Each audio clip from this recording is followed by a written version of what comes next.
This is a mini Xbox Series X, except it's not an Xbox. I've crammed a mini PC, desktop GPU and an internal power supply into this tiny enclosure. The result is a gaming PC that's small enough to fit in one hand, but still powerful enough to play modern games at higher settings. So on this video, I'll show you exactly how I built it.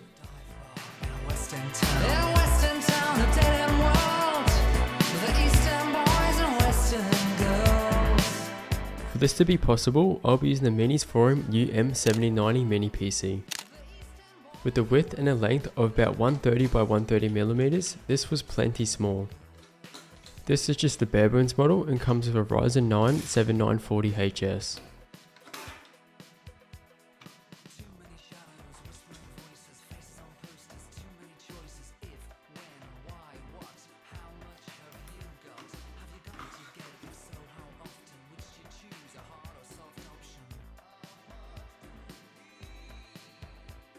I'll be installing 16GB of DDR5 RAM and a 1TB NVMe drive. I'll be reusing the Wi-Fi card and adding my own antennas.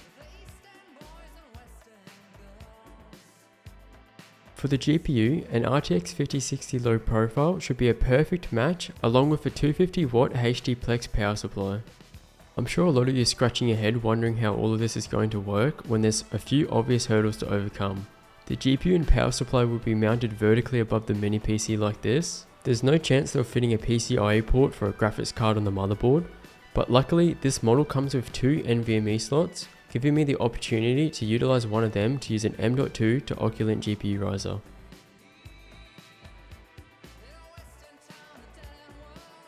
Lastly, if you've ever used a mini PC, you'll know that these usually use a 19V power brick through a jack.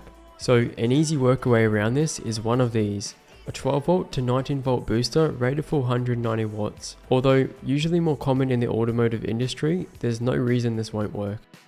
So with all the components worked out, let's think of a layout to squeeze this in a 130 by 130mm shell.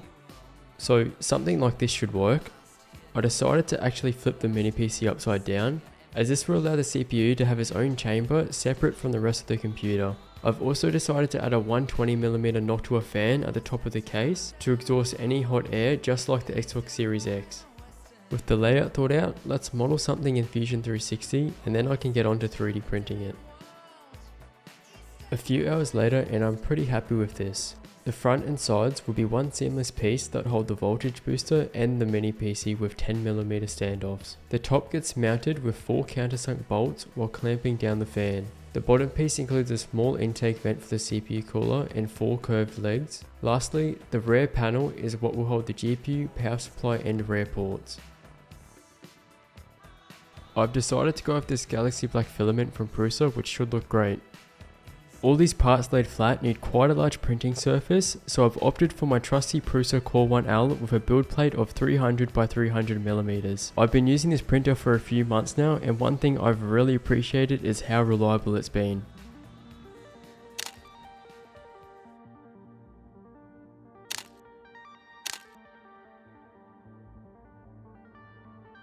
The prints came out perfect.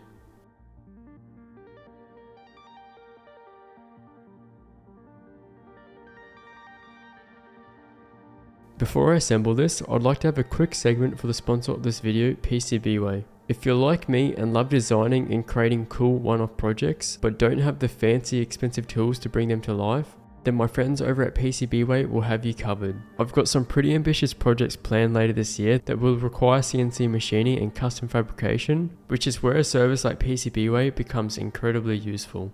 From PCB boards to CNC machining all the way to injection molding, there's really nothing they can't do.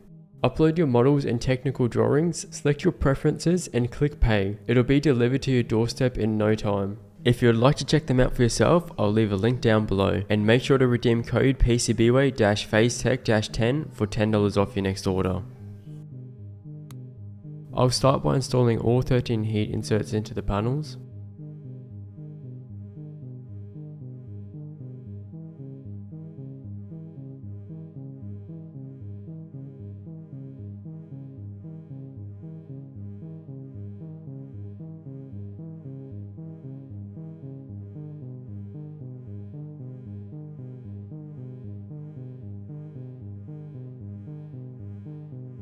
With those in place, I can mount 4 10mm standoffs to the motherboard.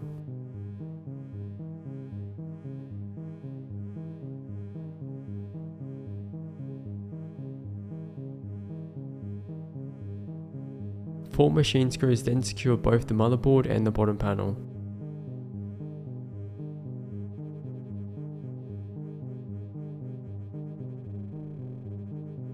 The voltage booster is held in place with just 2 screws.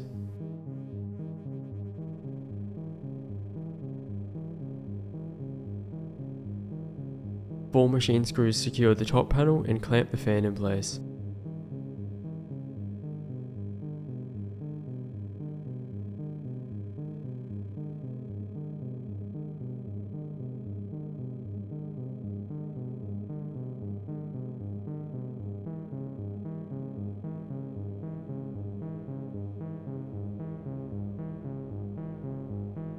I've plugged in the 24-pin and CPU power connectors and connected the GPU riser.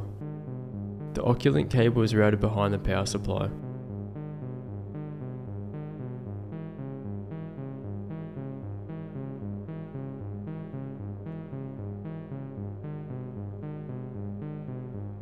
I'll plug in the DC jack and Oculink cable.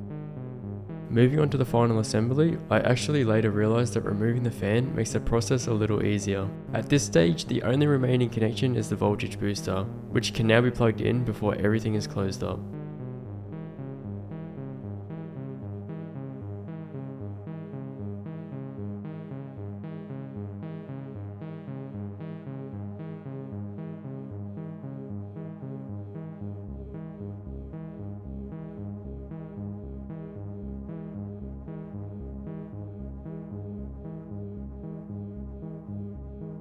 And just like that, the build is a wrap.